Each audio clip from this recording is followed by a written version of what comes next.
Can I have a motion to go back into regular session? Okay, you got a motion? We have a motion by trustee Janice? Janice and seconded by trustee Sis. Sis. Sis. On the roll, trustee Janice, trustee McAvoy, trustee Heeman, Sis, trustee Heeman, trustee Clemstein, trustee Hutchinson. Motion carried.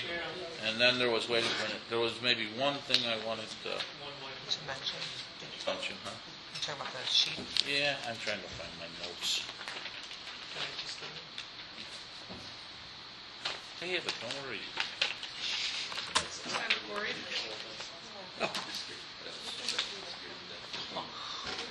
At the last meeting, I brought up that I wanted to be fair to our part-time snowplow drivers that worked Christmas Eve, Christmas Day, New Year's Eve, and New Year's Day, and the impact that would have for the bonuses, and it has nothing to do with the full-time people because they get paid for the holiday, plus they get paid double time for the work. But the part-time guys that were away from their family on those days, and they're vital to our whole operation because we rely on them heavily to come in when it snows, especially when we had a year like this. The total impact on the for paying 4 people that overtime would be $1,932.43. So if everybody, we have a consensus with that, that's what I'm going to do. Mike Thill would get a bonus check of $527.89. Dave Schmidt would get one of $320.51. Davey Miller would get one of $706.99, and Matt Reike would get one of $377.06. So What is this for? This is for last year? this is for last year's. They got paid their straight $18.75 an hour for working New Year's Eve and Christmas Eve and New Year's Day and Christmas Day. They gave up the time from their family. A lot of them have young kids, and I think that yeah. So as long as there's no objection to it, I'm Well, going are to we do going that. to pass something that says that will be Well, it'll be our on the- procedure going forward, though? I mean, No. to pay part-timers if we do that on... No, I think the thing about it is right now is to just make sure that they know we appreciate their efforts and coming back, because when Dave calls them, they come in, and I think that by not doing it, and But why I don't know if I should say this. Why would we not... Pay them in the future that way. Yeah. We should. We may. Well, I think that's a discussion that we can have we at should. a later date. They should expect it.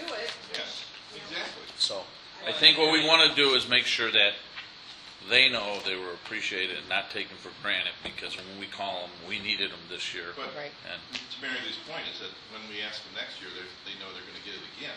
And I think, they'll assume. But I think there's right.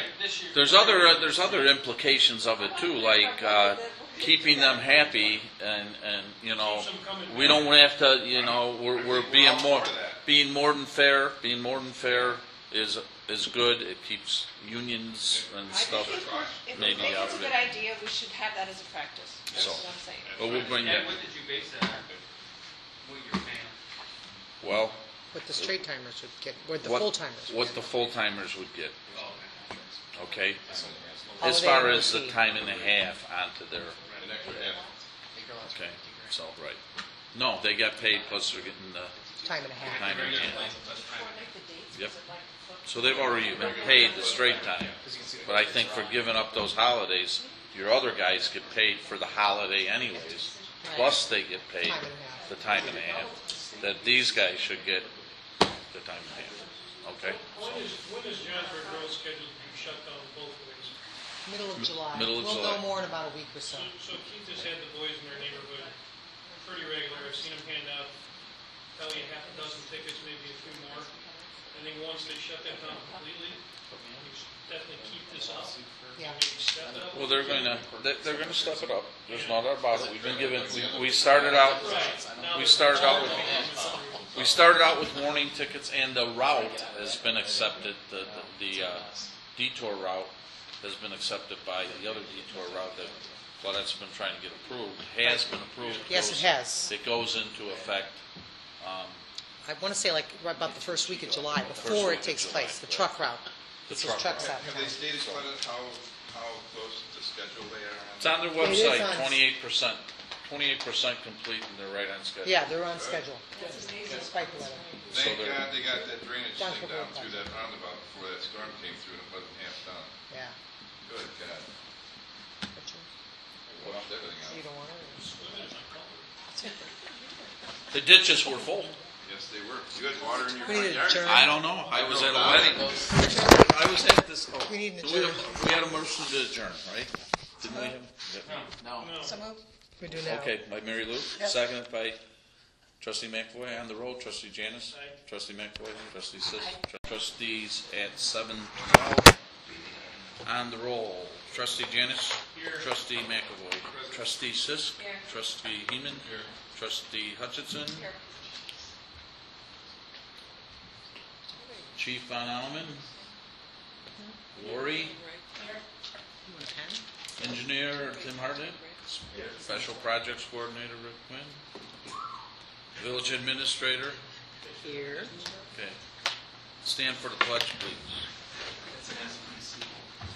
I pledge allegiance to the flag of the United States of America and to the republic for which it stands, one nation, under God, indivisible, with liberty and justice for all.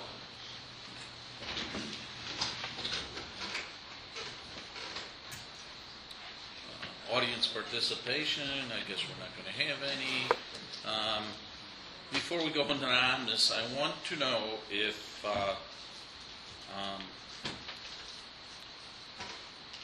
anybody cares if we cancel Tuesday's meeting because it's 4th of July.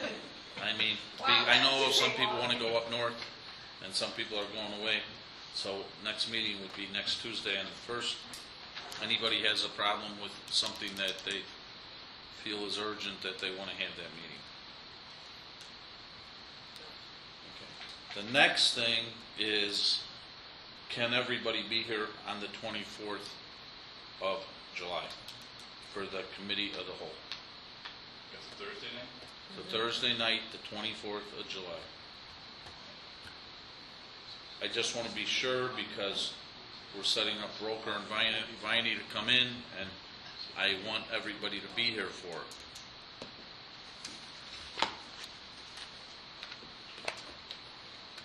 Pretty sure. Well, your circumstance would probably never be, but yeah, I understand. We understand.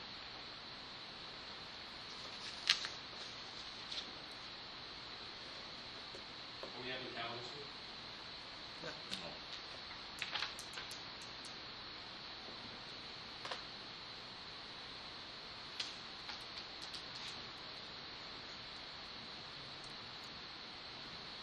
Okay. So our next meeting will be on the 15th. It will be the village board meeting.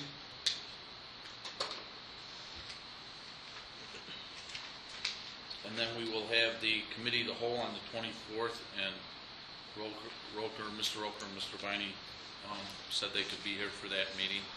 So I would appreciate it if everybody, we know circumstances. If it's something we can't control, beyond our control, but I just would like to see, sort of have everybody here, especially to see what's available and what they're doing as far as moving forward. So I think it's important, just like this meeting is. Part of what we pay them for is to come out and report to us, right? Right. And there is one other thing I was going to bring up, but I can't remember what it was, and I didn't write it down. So, anyways. With that being said, I'll entertain a motion on this agenda. So, Okay. Discussion on the motion.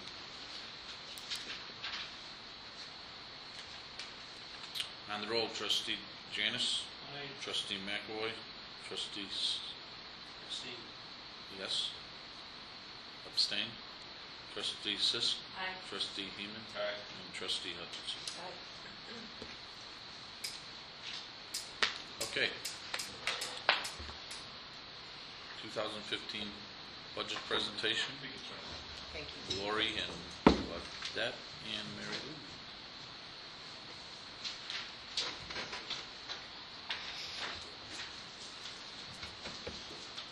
Thank you, John.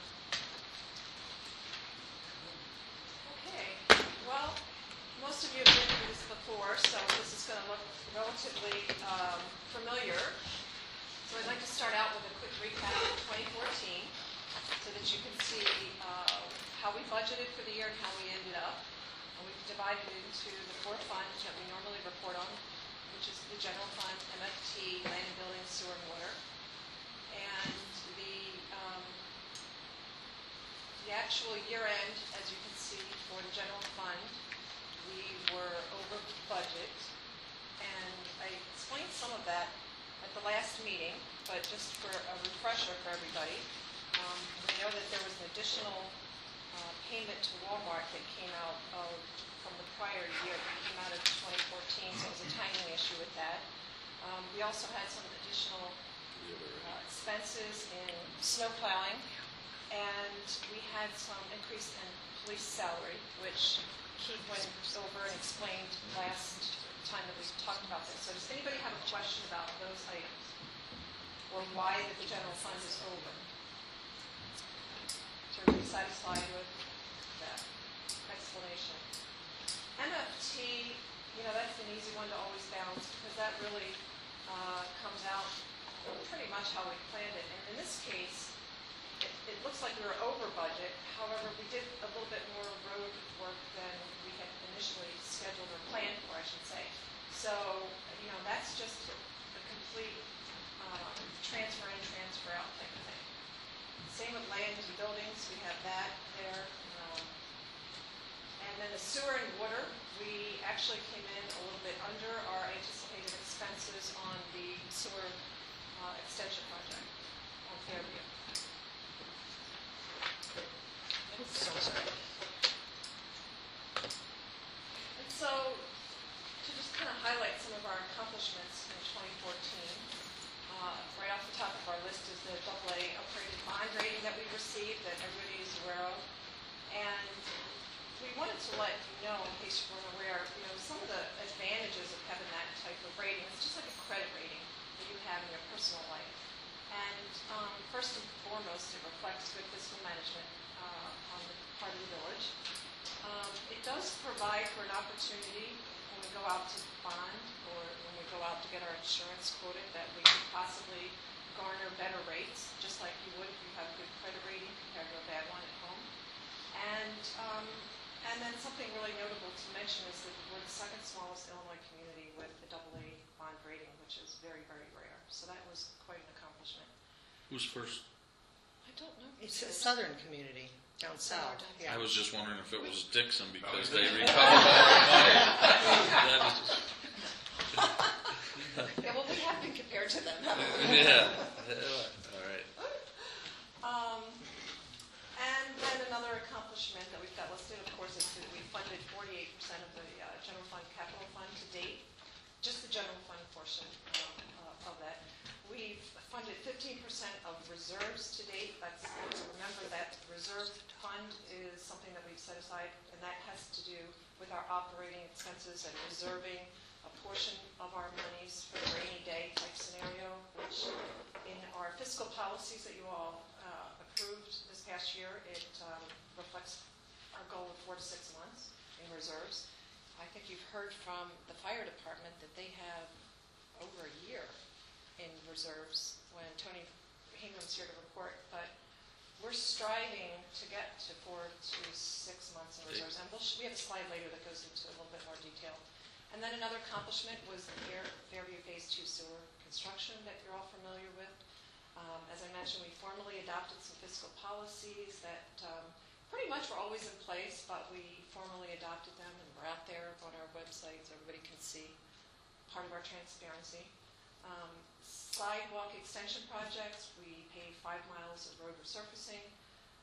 We've increased public safety personnel, as Keith reported on before, and we remain a low-cost community.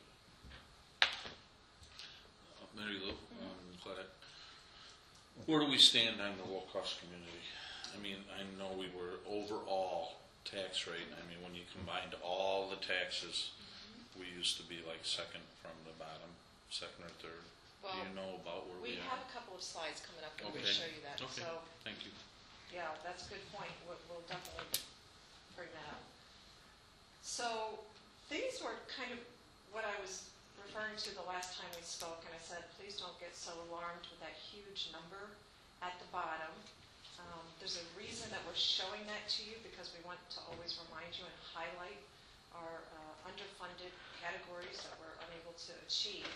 But obviously, it's our responsibility to have a balanced budget. But we wanted to show you kind of where we started.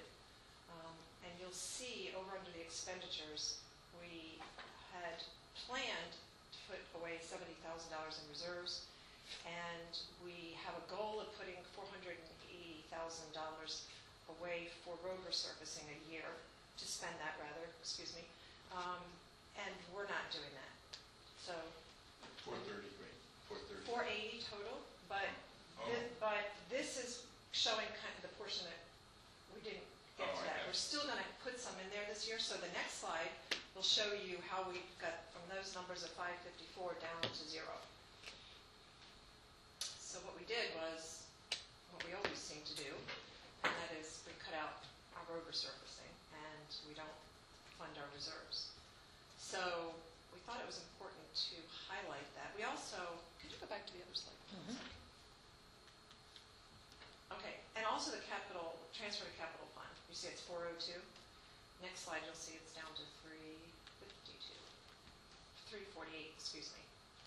So that's what it took to get it down to 0. And I'm highlighting that because that's going to certainly be a lot of our discussion later on in the presentation of why that's such a problem. And it's a recurring problem. It's not a one-year problem. It's an every-year problem. Do we want to talk a little bit about what goes into this? Because I think this slide's going to speak to the other two major items that are identified at the bottom there. The sidewalk improvement program and the stormwater capital fund. Yes. Because it was still, even Yeah, go ahead, after, speak to that. sure, even Yeah. after Yep. eliminating any contribution to reserves and road resurfacing, the $430,000 in road resurfacing this year, there was still a shortfall of almost $55,000. Which is what came out of that transfer to capital fund. That's why if you back up to the previous slide, Right. when I showed you, it said 402. Right. So you see, the last 3 items, the last 2 are completely gone, but we still had to take $50-some thousand right out of that number. Right. And that's explained at the bottom. What did we have to eliminate? And basically what we looked at was, typically we've been trying to set aside, starting with last year, $25,000 annually towards a sidewalk improvement program. Last year we did the Fairview extension and then also did the continued extension of the Channel Beach sidewalk. So in order to balance the budget, we've removed that $25,000 out of the capital fund this year. And then we also reduced that $50,000 contribution that we tried to direct towards the sewer and water capital fund. Because we just don't have the users on the system to help support that capital fund, we're reducing that, and we've reduced that by $29,000 to balance this budget. Yeah, so obviously that is not what we want to be doing. What's on the next slide? Go ahead. Okay, you had 348. Oh, the previous slide, you mean? Yeah, I just Sure. want to, and it was 402. 402. But then it balances on the revenue side too, because it has to do with the transfer. See, if you see the transfer from the capital fund on the Right. revenue side, I 646. see it, I'm just saying that, if you really, I mean, we never used to have a capital fund, and we used to not even count that in the balancing. Not that, I Correct. think looking at it is totally the right way to look at it, because we're still underfunding Yes. our goals, but we used to have that, the capital fund, used to never even be there, and we were a little bit that, we spent some of that too, So, Yeah, I think it's important to never lose sight of what we're trying to do. what we're trying to accomplish Right. and what we're sacrificing when we're not doing it. And again, the thing that I always like to say is that we're when we don't do something, we're not getting rid of an obligation, we're just deferring it, and we're accruing that expense because it's going to go up. So there was where we're at, balanced. And there we are, correct. And then this pictorially gives you a breakdown of our general fund revenues. You can see the various sources and the handout sheets that you all got a couple of weeks ago. These are the same categories, so they should look familiar to you, pretty much. And then the next slide goes into our general fund expenditures. And you'll notice that under admin, we break out so that you can see what the debt retirement is and the sales tax reimbursement. We want you to see what portion of that. And that sales tax reimbursement is a combination of what goes to Walmart and what has gone. Angela's. Excuse me, right. I'm going to say that. And then, again, just trending, you can see that in 2012 is when we, actually started setting aside our capital fund money, and then you can see from there where it's going. And then these are just the 2015 budget summaries for the other funds, so the motor fuel tax and the land and buildings. You can see, again, the transfers that go back and forth between motor fuel tax. It's easy balance right there. And then this year, every year we try to give you something a little different, maybe to help kind of visualize what we're doing. And everybody pretty much understands, I think, the capital fund and how it works. But we thought this would give you a good snapshot to see, okay, we have a balance. And that was what I was talking about in the general fund that we funded 48%. So you can see what our current balance is. You can see the amount of money that gets transferred into the capital fund, and then you can see the amount that comes out of the capital fund in acquisitions, and then what the projected year-end balance is. So, if somebody takes a look and says, oh, you have almost $900,000 sitting there, it's in play. That this capital fund is in play at all times because there's money coming in, there's money going out. And it's not the same every year because it depends on what we purchase, what we're acquiring. It could be, a combination of vehicles one year and maybe none the next year. So, I think this kind of hopefully gives you a bird's eye view of how that works and how that ebb and flow of the capital fund. And then the sewer water fund, of course, is another fund that we contribute to. And as Claudette said, we're underfunded because we don't have enough users on the system, for sure. So we've been trying to help fund that and put some into that fund from the general fund. But at the bottom, if you read, here's the underfunded number. We have $480,000 required to support a targeted 20-year road resurfacing program, and we can talk more in detail about that later, about why we chose that versus 12 years or what we were doing. We know from Tim's group, and Tim feels free to speak to why we look at 12 years to 15 years, perhaps in some of the roads, as what the life cycle is on resurfacing. And why that we try to achieve that for budgeting purposes. And in a perfect world, if we had all the money in the world, kind of like the fire department, we would do that. But we don't. So we know that that's out there, and that's what we'd like to do. But we really tried to draw, step back a little bit and say, well, what is achievable? What could we be doing? And realistically, if we could meet a 20-year life cycle, I think in a lot of our roads we'd be in good condition. And that's an average, 20 years for every road, but of course that's an average. And then the water sewer, we're underfunded there by $149,000. So that's just looking at two of the big challenges that we have. Next one. One thing I'd like to add too, you spoke a little bit about the function of the capital fund, and this is a perfect year to see exactly how setting aside those dollars is really working well for us, because we have a huge year for major capital expenditures. You know, we've got the ITEP grant going out this year. I'm not exactly sure when the timing is, when we're going to see those bills come in for those streetscape enhancements, but there's like $210,000 alone in the budget for that this year. We've got some significant, equipment that needs to be purchased this year that's included in this budget.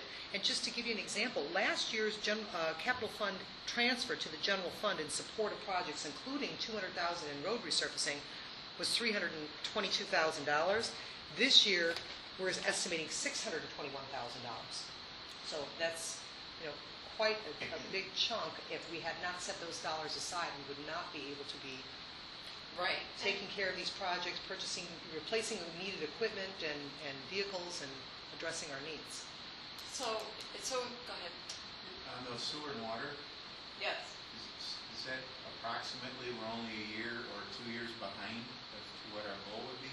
Because didn't we always want to put away 60 or 70,000 sewer, 60 or 70 for water based on our long-range planning? It's actually 238,000 annually is what should be put away. Yes. So, So we're still a few years Yeah. behind Oh, on yeah. catching up. Well, and again, Tim, if you remember, and we're not showing it here, but when we first started out, we had a retro column that we were Right. trying to catch up Catch on. up from, Remember? yeah, from 05. Because, right, we started a capital plan and we may have been 8 years into the life cycle of something. Right.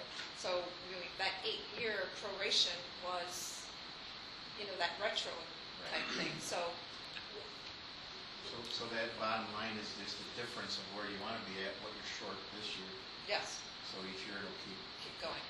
We know we knew we would be short for a while, but then with the dive in the economy Right. on top of it, we are shorter than we'd like to be, but we're still gaining on it, yes, little by little. Little by little. little by little. Little by little. You know, it's- But our fear is that water and sewer has some very costly replacement items.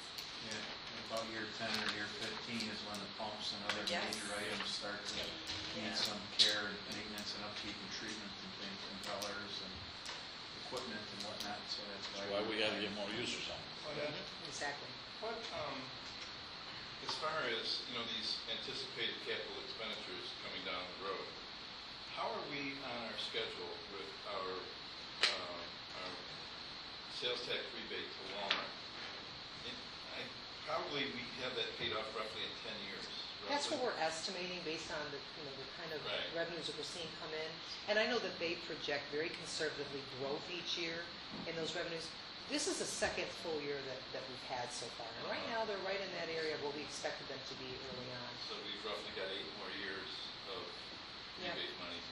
And so when we're done with that, we're going to have in excess of $400,000 that will help assist funding these shortcomings.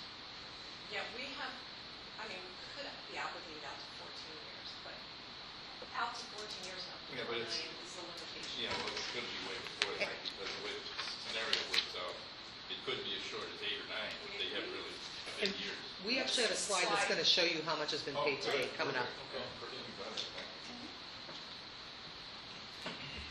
There it is. There we go. Very good. Well, this, We read our So- minds. we talked a lot about this, and we've talked a lot about it at the previous budget, and we had some other slides, but we decided this year to kind of formulate it in a little bit different manner. So we decided to say, okay, since the inception, which was 2013, and of course it was only a partial year, 2 months or a couple of months, what was it? I'm sorry. The first year, a couple of months of Yes. sales tax, right, Lori? Yeah, it was 2, basically. 2, yeah. So, that's obviously the big jump between 2013 and 14, and now 2015 is a lot closer to 2014. But then we had in there, and if you remember from our previous budget projections, we have a certain amount of money that comes right off the top that we say, okay, we retain that for what we have estimated to be our impact from them being in our village. And Keith, I think you came up with some numbers, right, with Claudette in terms of what was that going to mean in terms of manpower for you, and Public Works worked Right. with you and came up with some numbers of what was that impact. And so that's what you see as far as the operational impact. So that comes off the top. Then we have police pension, which is a new category this year. So we thought this was another reason we wanted to put exactly where's the sales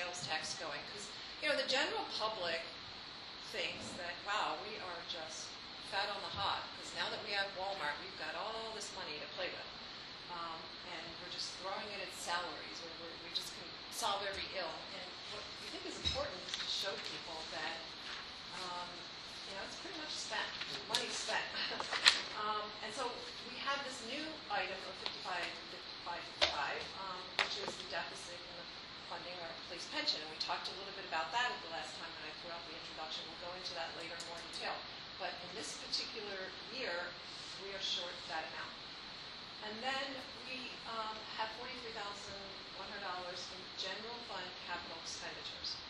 And this is new. We wanted to show you this because it looks a little confusing perhaps because we have a capital fund. So why do we have general fund capital expenditures? But these happen to be things that are not in the capital fund. So maybe it's a one-time purchase or something that's come up. Right? Claudia, you want to give an example of Yep, something? I have a few examples. For example, the truck that we bought for the Public Works Department a couple of years ago, that is not running through our capital fund, yet we're still paying on that. That's coming out of the budget. That's a $21,500 hit every year. We've also got a couple of general equipment line items that didn't run through the capital fund because, again, it's a one-time thing. Keith's got the microwave antenna improvements out on the water tower that's not running through the capital fund that he's working with the city of McHenry on. We're proposing some web design improvements this year, those types of things that don't run through the capital fund. So these are an additional impact that are not standard operational expenses, they're capital expenses.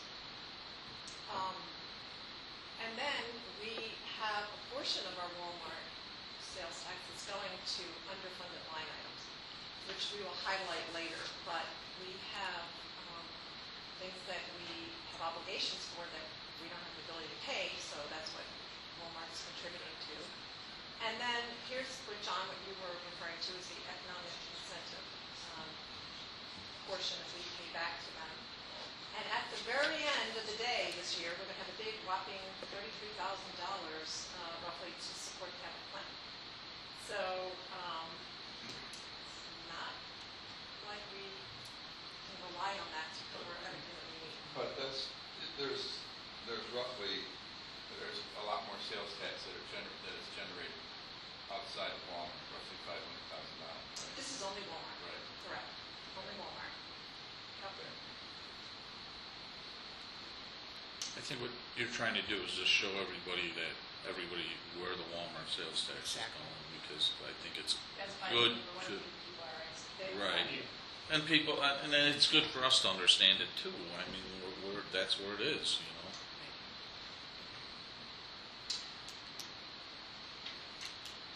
So, in that slide where we balanced out, remember I said we wanted to put 402, but we had to go down to 348. This is where it's coming from. If you recall, the utility tax that we implemented a few years ago is 100% dedicated to funding our capital plan. And then this is the amount this year that we're able to contribute from Walmart, and then that is exactly what is lining up to fund our capital fund. Our capital fund is underfunded, but this is all we have to fund it. You want to go back? Want to say something, John? No, I'll ask later on. Now, this is probably really hard to see. However, all this will be on the website, and We can get an email. we to can, them. right, we Yeah. can send you a copy that you can look at. So basically, we've got budget projections here that start all the same categories that you saw from the other slides, and we have the expenditure columns that show all the same categories as we had. We show in here the contribution to our reserves, to the capital fund, and if you want to read off some of the percentages, but we basically If are saying... anybody wants to move to the front row too, to see the numbers, that's, We basically have some very minor escalators in here. We add 2%, I think, for our Right. revenues and Yep. expenditures, With the exception of garbage, which is a 3% under contract. right? Yeah, and that's really the only percentage. The other notes that are in there just talk about what the sales tax reimbursement is made up of, that it's Walmart and Angelo's. The debt retirement identifies the sewer water bonds, any vehicle loans that we have, and any building loans that we have are included in the debt retirement line item that runs across it. So, for the sake of our budget projections, we factored in an amount that starts at, not this year, because we already told you all the things that we had to cut for 2015, but starting in 2016, we factored back in the $480,000 that we'd like to see included for roads to meet that 20-year life cycle requirement. We factored in a number of, I think it's 136,000 there, isn't it? Right. And we sat down and we came up, and I know we initially talked about $70,000 that we were going to put away, but you'll see in the slide coming up why we bumped that up to 136,000, then the additional 2% increases throughout the year, because we're trying desperately to get up to that 4 to 6 months reserve. Right, which our policy, our fiscal policy that you all approved was 6 months. And when you see the slide, you're going to see that we don't even think that's attainable. So we're really, that number is going for 4 months. Not that number of 136 will get us eventually, which you'll see when, to the 4 months, even though our policy says it. Yeah, sorry to interrupt, Mary Lou. A couple questions. Obviously, you're just probably looking at recent trends. So obviously looking at impact fees and sales tax revenue. If we would get another large, big box retailer or something else, obviously the sales tax would go way up. Correct. And obviously, because you're looking way far out. And impact fees, obviously, if we ever start to see development pick up again, Absolutely. we're at our lowest right now, so maybe the projection's a little low, looking 4 or 5 years out. And that's a good point, because all we can do is go by what we know now. Sure. We certainly hope, but we didn't anticipate everything coming to a screeching I halt. understand, yeah. And we still don't know when it's coming back. So Sure. all we can do is go by what we know. Certainly, if some of those things pick up and we get a new box store, Sure. Pretty we'll be- conservative right today, Yes. right? Yep. But at the same point, too, the other thing that this doesn't anticipate is the fact that when we're looking out to 2023, it's not unreasonable to expect that we're going to need more police officers and more public works, which this does not contemplate. Right. So just as much as you may see more revenues coming in from another big box or another source, you're also going to have more expenses. Whatever you're going to do, yep. Exactly. The other thing, and I think we're going to hit on this in a later slide, but we can throw this into this discussion as well, is that this doesn't even forecast setting aside any kind of money for a new municipal building for our police department or anything as we grow in the next 20, 30 years, which I think is probably going to be necessary. So none of these numbers have included that type of setting aside. So, if you can see if the bottom numbers there, and Rich, you could report them, because you're the closest, but they're a little bleak, are they not? They're like, I don't know. 600 and some, Yeah. 660,000. Consistently. 672, yeah. Consistently, yeah. 600,000 under, which is not anything new. This has been going on for quite some time.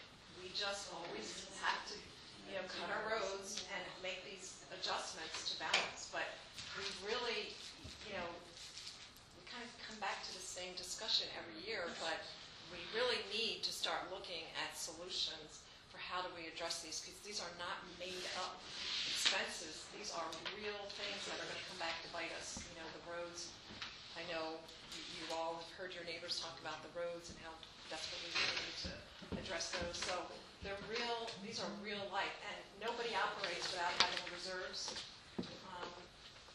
So 6 months is, I think, a fiscal sound policy. Obviously, we're not even going to achieve that with these numbers, but 4 months, gives us a little breathing room.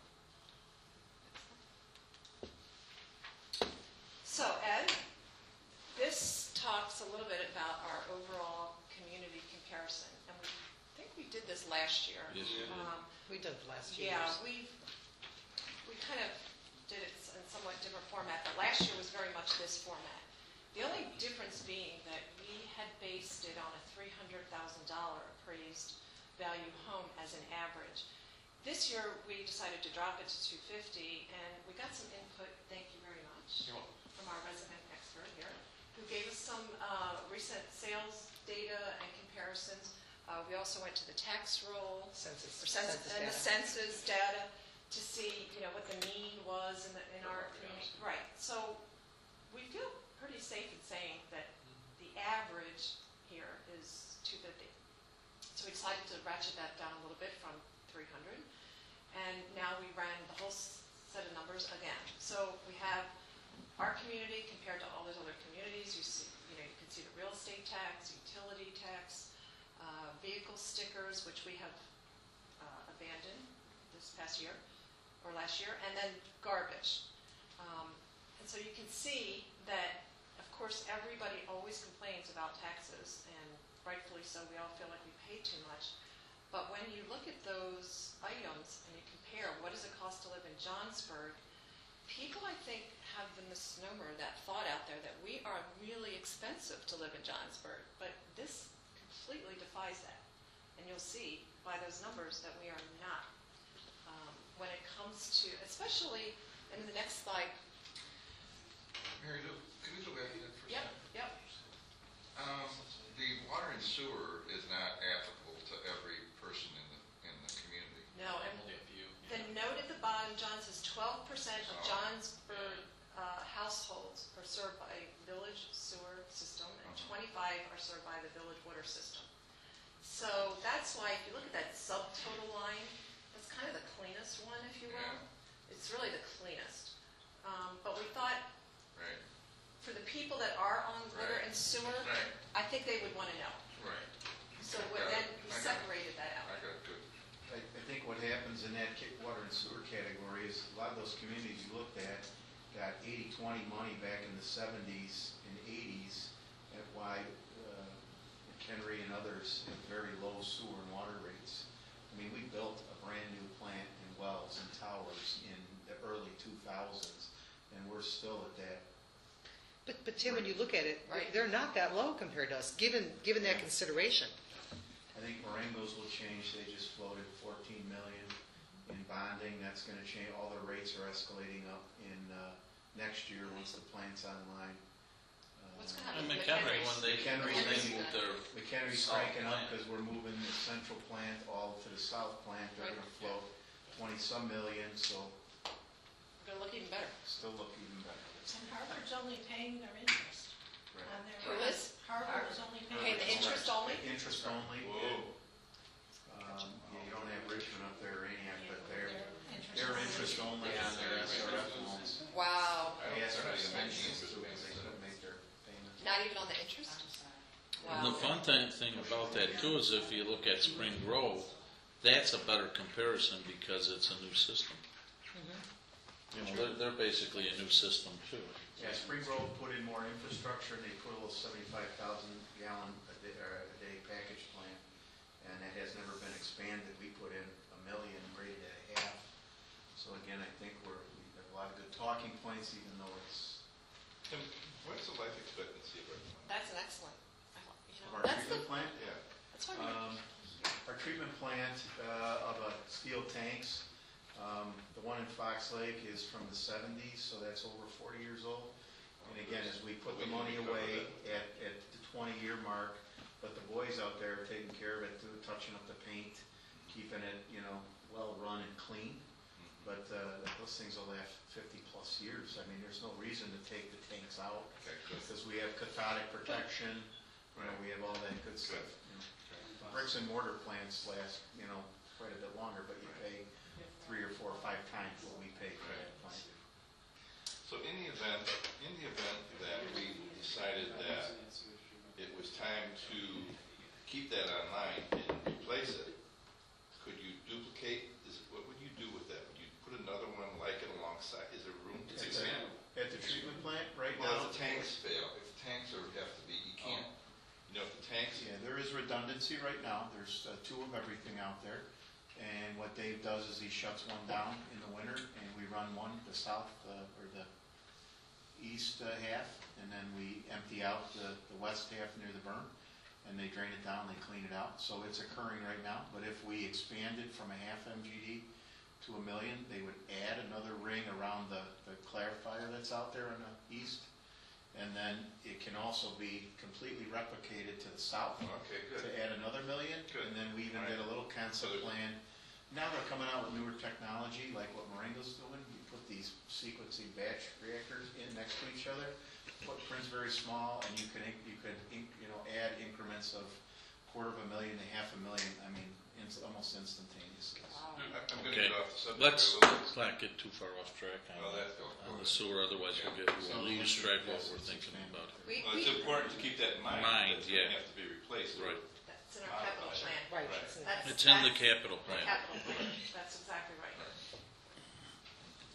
Also the new property. And then here is, Ed, maybe this is what you were referring to too, is the 2013 tax rate, which is the latest one that we have. So people can see our rate compared to other municipalities in the area. And the reason we had that little asterisk, if you remember, is we are the only community that has a levy for garbage in their taxes. So to give a fair comparison, we had to back that out so that you could see apples to apples. Otherwise, that number would be higher. It would artificially inflate that number, and we would look like we were further up. There's a higher rate. Does everybody understand that?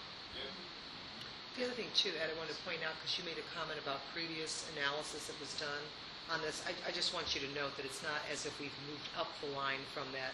I know we Previously- got bigger communities in there. Well, no. What happened is there were actually some towns, these smaller towns on the bottom end, were not included in previous analysis. Right. So I just want to Right. point that out. Well, a lot of them, like Holiday Hills, doesn't have any wastewater or sewers, either does Well, right. Ringwood. Macomb Lakes is really high because of the sewer charges that are being charged by the city of McHenry. They add that on. Is that how that works? No, I don't believe that's the case. Really? No. They did an SSA for Right.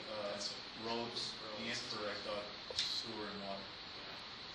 But I don't think that's their SSA rate. This is their straight municipal rate. That's not their SSA rate. Oh. They built a new Village Hall. Yeah. Is that in there? New Village Hall, I think that's Is probably. that in there?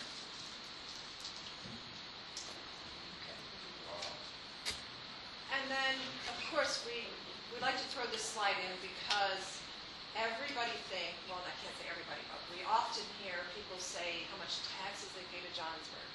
And they think all the money comes to us. And so this is an important slide that we started using several years ago to show people out of their tax bill what portion goes where, to what taxing body. And, obviously the majority of it, 63.8%, goes to the school district. When you look down at the village of Johnsburg, it's broken out as the village, 3.8. We broke out the garbage so you could see what you're getting charged for garbage. And then the police pension is broken out as well. But if you look at that and you compare it to, say, McHenry Township Fire Protection, it's 5.8, which is more than all of us, our categories combined there, for even the township. And then you start thinking about the kinds of things that we have to do for our community. We have a whole police department, public safety, we have public works, we have all these things that our administration, we have all these things that we have to do. And you see the kind of dollars that we get compared to some of the other taxing districts. I think that shows how efficient we are. That slide should go on the webpage too. It I know will. it shows up on your tax bill, Yeah, but that's a good one. You know what? It's been in our last 3 years, and it's on the keep website. putting it there. What's that? Keep putting it there. Maybe we should put it on the front page of our website. Front page. Welcome, Jasper. Boom. Something I found interesting in the Lake County tax bill, they actually put a little note card in there this year that said, we realize your taxes keep going up while your values of your homes go down. In the years to come, we're going to look at privatization, outsourcing, other alternatives, and if you have questions on your values, and then they direct you to the assessor or whomever, but that's the first time ever that you've seen them as a governmental entity Say that. talk about Yeah. other solutions in Yep. the next years to come, because I think they see the pressures and stuff of answering those questions every year. Hey, That's Tim, I interesting. think you know this, but how many miles of road does Leon have? I don't know that. You don't know that? Yes, I don't. You're fired. I know. We I asked- thought you asked me somewhere I else. can't believe we asked you a question that you stumped He's you. got a lot. I've better Google. Might make one up. No, you know, you look at that, I mean, they're losing roads every year. Right. Yeah, as they annex Annex into in. Wonder Lake, Ringwood, or Johnsburg, McHenry. even McHenry, they Right. lose. So why isn't their They're, well, tax they- rate go down by that percentage? because they they're- lose? they're maxing out on their levy even though they're losing Right. space, and that's what the big argument is all the time. So just So just the roads roads, pavable? Well, you look at some of the equipment they got, it's ridiculous. I'm the knucklehead. so anyway, that's always an important slide. Okay, next slide. Okay, so here's our fiscal challenges. And again, these are nothing new, you've seen them all before. Our underfunded line items that I said I would talk about later. Road maintenance, number one, of course. Residential garbage and recycling services, way underfunded, 169, I think, comes up later. Yep. Water and sewer capital fund, you'll see what we're talking about. General fund, all of these items were in the negative line. Some threats to state dispersed revenues, you know, we keep having the state income and use tax that's been on the radar for quite some time that the state wants to take away a portion of ours. MFT, we've seen that on the decline. I don't know, Tim, if you can speak to that, or Lori, about the MFT dollars, and they're going down? Well, they've gone down consistently by a small amount each year. Yep. It's tied into the, your population and then a number that is fixed by the state. Correct. And it ranges from $26 to $28 per person, but it's based on how much fuel you buy. So if the prices go up and nobody's driving or they have more energy efficient cars, the MFT fund drops, and Yep. they continue to talk about looting that fund Yep. to take care of pensions and Yep. other issues. And we're actually on the last year of a special, Right. They injected additional appropriations from Governor Exactly. Quinn. right, and The this last is the election. last year, and we received it already this year. So each, I think last year we had an extra $19,000 at one point. It's almost 3/4 of a month's worth of MFT. We won't see that next year. Another challenge. So we see that these are real threats. I mean, we're not just kind of throwing this out there to stick on. We're paying for Springfield's mistakes. Yes, we are. That's what we're doing. For the rest of That's, their life. that's what we're doing. And then telecommunications tax, and Lori, why don't you speak to that briefly? 'Cause There's a couple things with that. It has been going down consistently, and last year we saw a larger than expected change, so we're looking at doing an audit to make sure we are collecting everyone's we should be collecting. Telecommunications tax is based on phone usage, and as you know, a lot of people are moving away from landlines, things like that. So that definitely affects what we're going to get on that. But again, also as people change, sometimes we get missed in terms of us getting their tax versus other people. I think the last time we did our audit was over 10 years ago.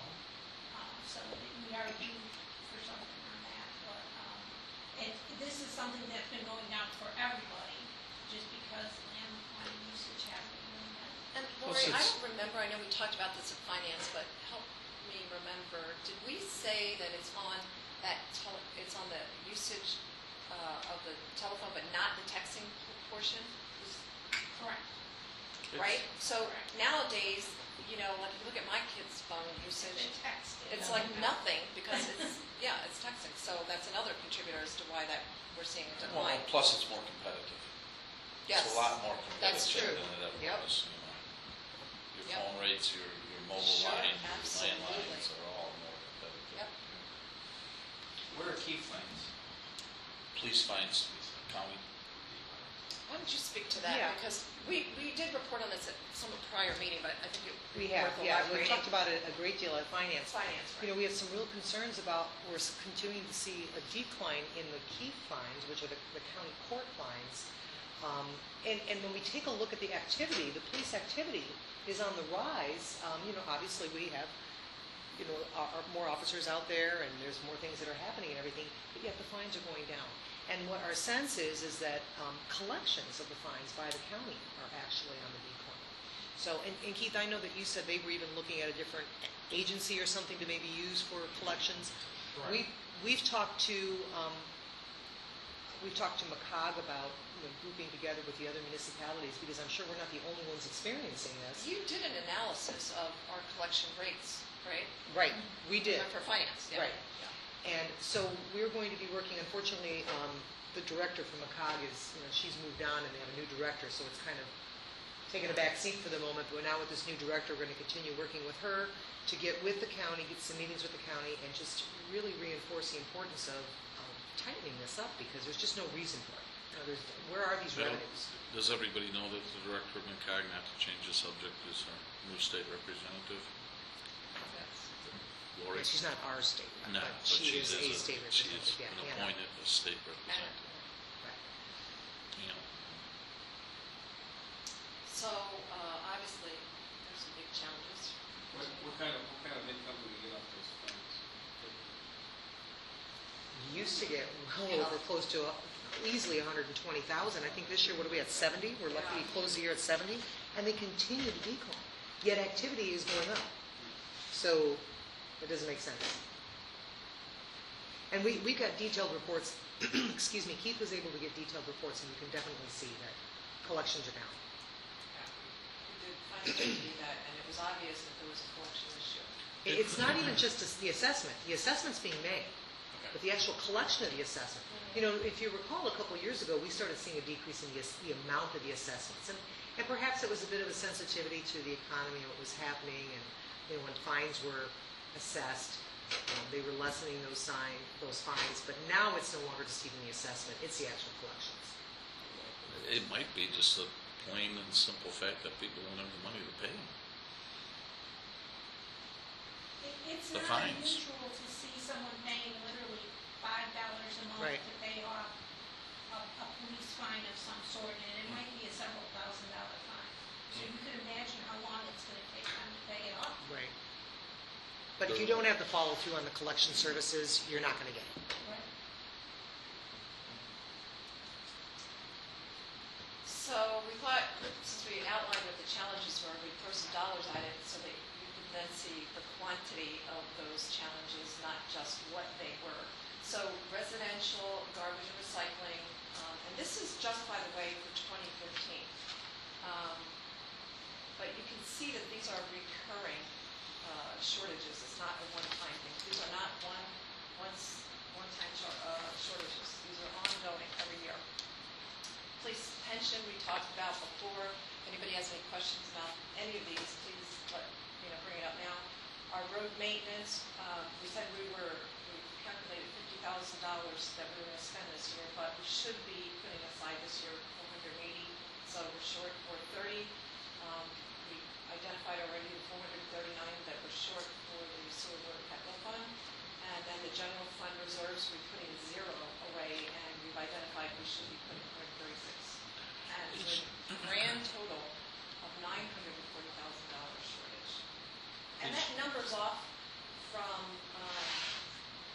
what I had talked about in the very beginning of 500, because we changed, for instance, the general fund. We originally were thinking we put 70 away, and when we started really calculating it out and making some decisions about what's realistic time frame, and arguably when you see it, you probably won't think it's realistic as it is, but it was more realistic than never achieving our goals, so we upped it to 136.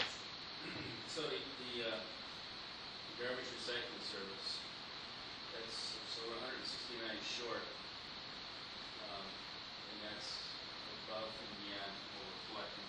Yeah, exactly. We collect in a levy a portion, but we're short by that amount this year. So our levy does not cover, and we discussed So this. that's the additional amount that comes out of the general fund. Correct. Correct. And you remember that, because we have talked about this, in previous years, highlighting that it's always running at a shortage. And this is exactly the shortage. That's what we, in this coming year, it was on the levy, that's what will be collected from the real estate tax. The 1.1% that you saw in the previous slide of what goes to garbage, That's our cost, and that's what's underfunded for just 2015. And if you remember, we have a 3% escalator in there for our 7-year contract that we just signed into. If we collected, if we levied as much as we needed, where would that put us with the other communities as far as garbage? I mean, if we put it out for like a referendum? If we We'll go levied back. everything that we needed. We have that, John. Go Oh, back to okay. that community comparison. All right. Our tax, or our garbage rate's under everybody else. Right there. And even if we levied enough to cover the shortfall, would we still be okay? Okay, if you look at the bottom, it says, To we the are garbage. billed annually per household $168.24. But if you look at what all the other communities are paying directly, we've negotiated some really great rates. So if our garbage levy would go up by the amount of the shortcoming, but once again, where would You it double it. Well, you can see, change that $97 So you number to did 168. 168 to 197. Right. Correct. $70 And so we're still under everybody else, to your point. Oh, We're still okay. under everybody Okay, else. good. But, and if we, which we'll talk about later, options, if we go to a direct bill situation, we're still under everybody else. Because that's what we opted when we did 7 years ago, right? It wasn't that even That's if what we got we such a decided. It's an option. It's an option that we can go direct bill. Right. Correct. Yeah.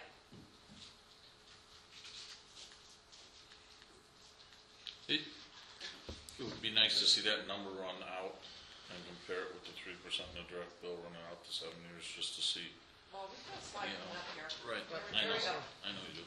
Garbage impact. Be patient, it's coming. It's coming. All right, so just to give you a real 30,000-foot view of this thing, from 2000 to 2014, our general fund has subsidized residential garbage, meaning individual people's garbage bills, by $1,319,300. In that 14-year period, our levy did not cover the cost of our garbage in that 14-year period by that amount of money. Looking at the next 7 years, which is the length of our contract that we just signed, so it's half the amount of time as looking back, which is 14-year period. Yep. We're almost the exact amount of money. So if we were to do nothing in our 20-year period, we're a deficit of $2,683,000, which is, I think, insane that we would do that. I mean, to me, it's irresponsible, and, this is why we keep bringing it up every single year, that it's just not how you should run a business. You shouldn't be taking our taxpayers' money Be subsidizing. and subsidizing. And, we've heard some people say, but, general fund is still tax money, so we're still paying for it. But when you look at the the garbage rate, and you look at the cost of living in the community, why would we subsidize anything? Because we're already the cheapest community to live in, and we're already the cheapest garbage rate. It would be one thing if, to live in Johnsburg, we had to pay an extra $100 a year for garbage than every other community, because it just costs so much to have garbage pickup here. Then you could say, well, you know what, to kind of balance it out compared to everybody around us, let's throw $100, extra at everybody's garbage bill to make it fair. But to subsidize something that's already the cheapest, I think there's better ways of spending $2,683,000, $1,000 rather, when we have the challenges that we have. If it was a perfect world and we were meeting all our obligations and our roads were perfect and everything was hunky-dory and we were satisfying our capital fund needs and everything was great, hey, why not? But as you can see, we have, if you back up to the previous slide, in 1 year alone, 2 slides, I guess, that's what we're short from where we should be. And, I keep saying this over and over, and slides to come, even at $480,000 for roads, we're not on Easy Street. And, we're even at $136,000, you're going to see we're not on Easy Street. So, coming up to those.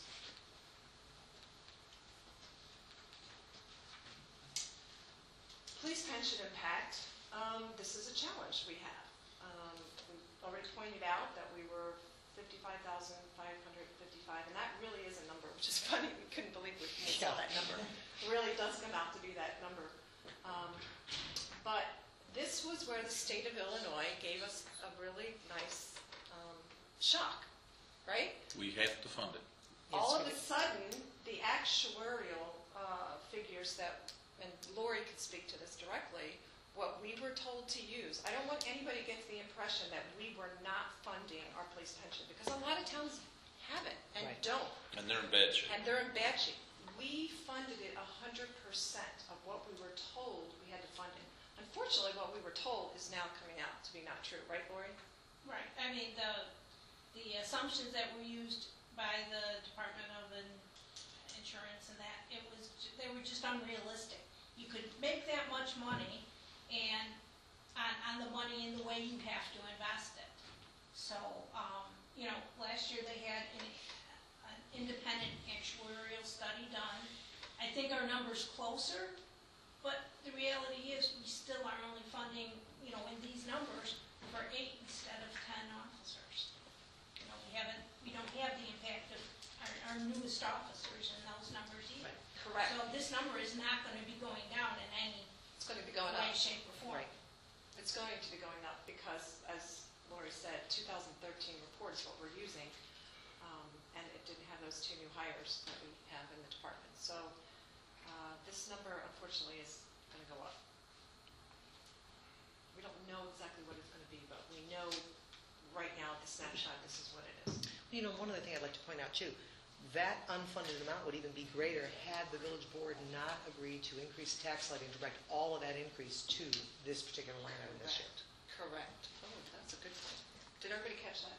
Repeat that. That was Yeah. worth repeating. That deficit would be even greater, but you guys, when you approved the tax levy this year, you directed that the entire increase goes to the police pension fund.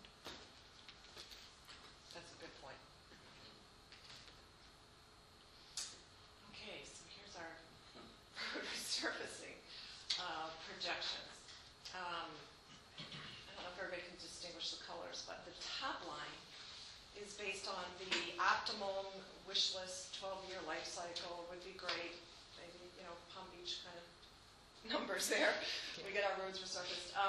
But obviously you can see where that is up there.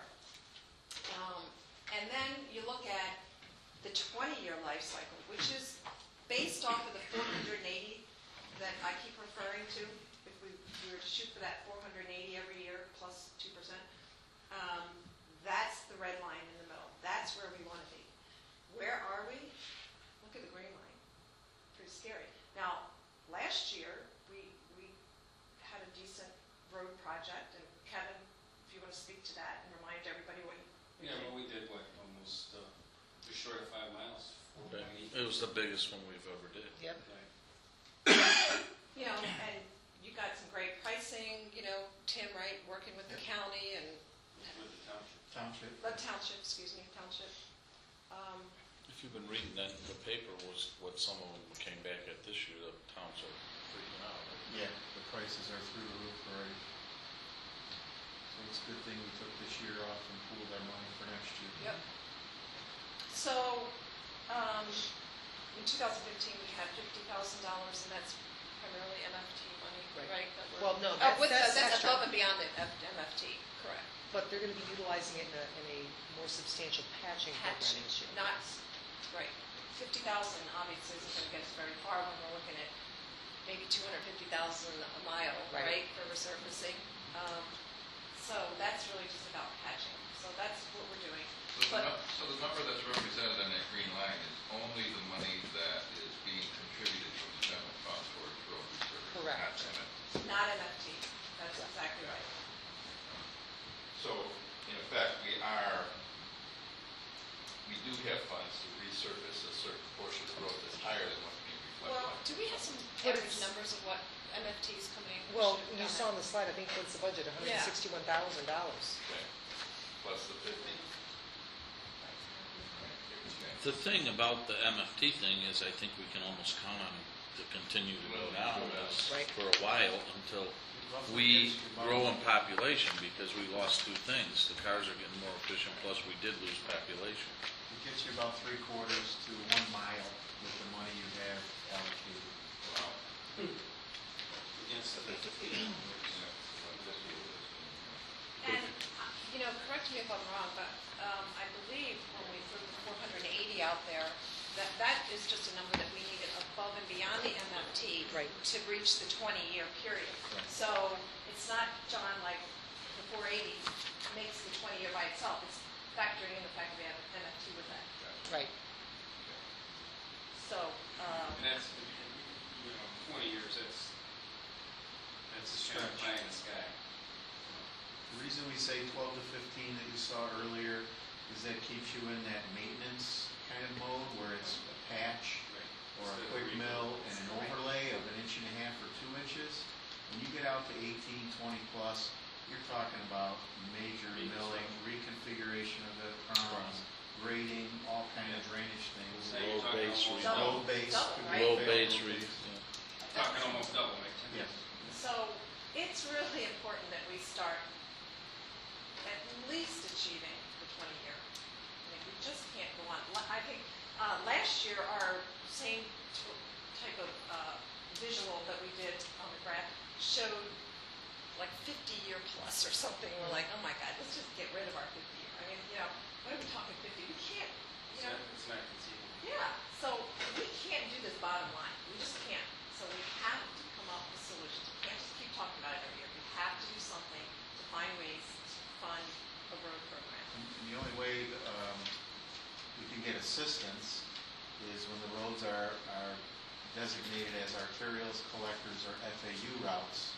Those are the ones that qualify for 70, 80% funding, but you have to do a lot of the upfront work, you have to put your money in the game, you do get the money, and so Johnsburg Road has always been a candidate, Ringwood Road, Spring Grove Road, partnering with the county and the townships is how we get those major roads done, because these numbers only reflect local roads. Right. Yep. And we're going to talk more about that too later on in the presentation. Another slide. Anticipated everything, didn't we? Okay, so now we're talking about the general fund reserves, which is, our policy that you can see there is the blue line, and that is 6 months worth of reserves of our operational budget only. Then we've been proposing, okay, there's a 4-month, and the 4-month basically takes us, we get to our 4 months in 2030. That's when we finally get 4 months of reserve, at the rate of 136,000 that we're talking about. So, one might argue that that's unrealistic too, that we're going to wait to 2030 to actually have 4 months worth of operational, it's just a very bleak picture, I think. That's better than when we were 4 months behind a few years back. So we gained 8 months. We're gaining 8 months. I love your optimism, Ed. Well, you gotta know where you've been. That's right. You gotta know where you've been, and if you know where you're, then That's know true. where you're going. So, I think by looking at some of these slides that you can see, and you can be armed with enough knowledge that when somebody's out there saying, well, we don't need to do this, or you guys are frivolously spending money, or we're kind of all okay in Johnsburg, we don't have any financial issues. I mean, you can see what we're talking about here. I mean, we are not, when we put money into our capital plan and talk about putting money aside for reserves, we are not sitting on a pile of cash. We're just not doing it. We're living paycheck to paycheck. We are living paycheck to paycheck. And until we finish paying off the car loan, if you will, we're even living on credit. Because we had to do that for a while when things got really bad. But that's going away. It's going That's an away. improvement. It's going away because of the kinds of policies that we've put in place. Primarily the capital plan funded by the utility tax, and now Walmart coming and helping, so. And this might be the most esoteric of our needs, but it kind of relates back to, how we have this real nice rating now that gets us lower interest rates on projects and things like that?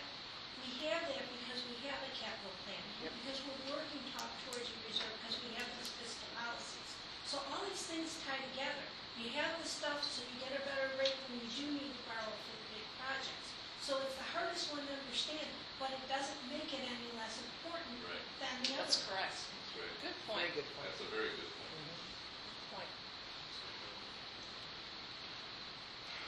So,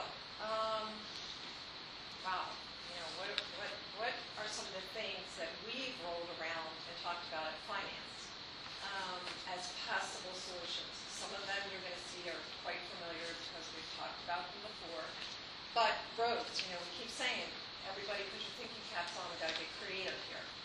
We do continue to seek grants, and I think Tim just went through a discussion about how we partner up and, on those arterial roads and how we are able to get some matching funds and what have you there. So we do continue to pursue those opportunities. One of the things that we've discussed quite a bit at finance is the possibility of increasing the sales tax. Now, that is not something we can do without a referendum, however. So it's not like McHenry, who was able to go out there and institute that a few years ago, if you all remember. They can do it because they're a home rule. They're a home rule community, and so they have flexibility and options available to them that we do not have as a non-home rule. So we can't just go out to do that. So that certainly would have to involve a real educational process for our community. So, Karen, when you had that discussion at finance, what were the pros and cons? What were the people? I mean, I know I'm probably taking up too much time. But No, it's a good question. that's a thing that really hits home with me. Yep. Because I think if we would consider that, we're a community that hasn't arrived economic development wise yet. I mean, McHenry pretty much has all these, Crystal Lake has, and they can do these sorts of things and not thinking that they're going to put themselves at a competitive disadvantage. But when we're trying to attract these businesses that we're talking about, larger retail type businesses, they look at that, and I'm sure that plays into, or maybe it doesn't. You're next to a higher sales tax rate community. Which was what we said in finance, basically. But what might they move? But might they consider other options? Well, you're newer. For example, I think, John, maybe if you take a super Target that maybe is looking for a new location to replace the Target, would they consider us before another community because the sales tax is lower? And does that help us? I mean, I think we don't want to hurt the economic development by a referendum. Does it hurt us in that aspect? I think that's what we're trying to say, exactly. right? But it's a user paid for tax. Right. So it's not. But the users have options about where they go to. There's people going to Fox Lake for gasoline right now. That's right. I make sure I buy gas. And we're losing gasoline revenue because of that. That affects our 10 cents MFT money. cheaper a gallon. Yeah, it's huge. Anywhere But from John, 10 to 18 cents cheaper. I think yeah. you see that in those types of businesses more, and even smaller businesses, more than you would in a large retail big box. I don't think that becomes such a factor. And I'm speaking more from just our discussions with Walmart when that was taking place. I don't know that weighs in, especially given that what's the neighboring alternative town is already got a higher tax rate to begin with. I think you're right when it comes to your service stations, when it comes to your smaller businesses, might they say, do I go to Spring Grove or do I go to Johnsburg? Well, You know, the that competitive could come towns into would be play. Fox Lake and Lakemore. And Lakemore's going to have some big stuff going on. Well, it's just Lake County in general because their tax is cheaper than Kennewick. Right. I know we've had a lot of these discussions, and there's definitely pros and cons. And Laura, you can jump in at any time because you were part of those discussions. To Rick's point, yes, it's a user tax rate. The other thing is, for instance, the sales tax that we get from Walmart, it's not all, we get the benefit of the sales tax from Walmart, but it's not all our residents pay. Because we have other residents outside of our community. So when we look at sales tax and raising that, it's not a complete burden on our residents. Now, I'm talking from a resident standpoint, not a business viewpoint. Do you know what I'm saying? Yeah. So from the resident standpoint, it's A, a user fee, and B, we're getting a lot of benefit from outside shoppers. So that's a plus, for sure. I think when it comes to sales tax from a business standpoint, and I know my biggest concern is big ticket people, the ball knob say, if he's got to compete with boat dealers, Well, Fox Lake. that's what McHenry, they're not charging for the cars, their auto sales for that extra tax. that's something that we've discussed. They delineated some of their big unit. They even Their give, auto- their they're auto- giving Gary Lang a rebate. Yeah. Plus, they there's- have to give a reason. plus the sales tax number is lower for auto and something else. I don't know if it's not across the board. What, So we, you're I saying don't, the tax rate is different for an automobile versus a half ton? That's exactly Yes. right. you know, I wasn't aware of that, but one of the things we discussed was what could we do in terms of a rebate for those businesses that could possibly get hurt by an increase. Do you know what I mean? Right. What kind of program could we put in place to help them and yet still get all the benefits from the outside shoppers? So, you know, all of that I think needs some Right. investigation, so I'm Right. not sure that this solution is an immediate solution. Right. We have to go out and educate the public to the degree that we will have to. For them to pass a referendum, obviously it's not a short-term solution. Can you think of some of the other pros and cons that we discussed? That was the main one that we discussed. Maybe, and then also, the way finance was looking at it was we were looking at ways that you could bring a large amount of money in. What are the choices? What have other people used? And that's why you see sales tax out here, because in reality, there are very few things that are going to bring in that kind of money. At one point, we looked at a red light camera, you know, and we can see what Lakemore has benefited from their red light camera. I mean, it's just huge, unbelievable how much money they're taking in on that camera. But we don't have a place for that here, you know. So what are our other resources, or what are our other ways of bringing in a large amount of money? And sales tax is by far the only one that seems to affect, I'll call it our residents the least, because more people from outside are paying into it than just our residents. Right. So, Well, I'm going to go back to the concern that I have about people choosing to shop elsewhere when that is out there. And not only do our residents, you know, But again, that came up, and someone said, so what, you're gonna go to McHenry? no, they go to Lakemore, if there's a Walmart going to be in Lakemore. Or if they're, you know, or they're There's a going to go Walmart. Menards, they go to Menards in Fox Lake. I mean, there's, I know people shop in Wisconsin for food because food is taxed less. the only thing that makes it less attractive to do some of that, like Wisconsin, is if you calculate your gas to get there and back. Well, yeah. Unless you have a people don't- reason to do To be it. there anyways. Yeah, a lot But of people- McHenry's a different story. Could work over the border. If I you do. work there, if you I have buy a my reason. gas in Wisconsin, I buy groceries there too. I mean, If it's you just have a reason, you're right. convenience, yeah. Yep. Gas is unbelievably lower. in Oh, it's Wisconsin. 30 to 35 Further cents a you go, gallon it's less. It's right state over the line. border. And Right, it's the better state line gas, is you right get in better there. mileage out of Wisconsin Well, gas than you do out of a Illinois. lot of it's because of the gas laws too, though. Oh, yeah. Well, McHenry right now is 7.5%. All the other people around us are like us, they're 7. So if we were to go, you know, we looked at this, the finance, if you were to go a full half a percent to be like them, what are we talking, 600,000 a year? Basically, additional tax revenue we would garner. 600,000 is a huge number. Maybe we bump it a quarter and we get $300,000. A quarter of a percent, I'm Right. not sure is Right. going to make a difference to No, people I- on everyday stuff, John. I Right. still have concerns with the large ticket people, though. Right. The boat. Well, I have- think we could mimic, you know, we could mimic McHenry. I know McHenry left their automobile sales out of that. Well, can we do that? Yeah, I Yeah. think. They did, well, their home rule. Yeah, that might be a Well, different. we We might might have have to look at a rebate. a some rebate, sort of more rebate. of a rebate situation for Right. those. I don't know that we have the ability to structure it that way, but we could look at doing If we something. can legally rebate for them. I think we could Yeah. creatively do that. So, you know, these are kinds of things that I think, you know, we have to Like a really start looking at Right. and weighing in on. Right. Okay, so moving forward, looking at opportunities to to form partnerships with residents on private roads. Private roads is something that we've been pushing for a long time.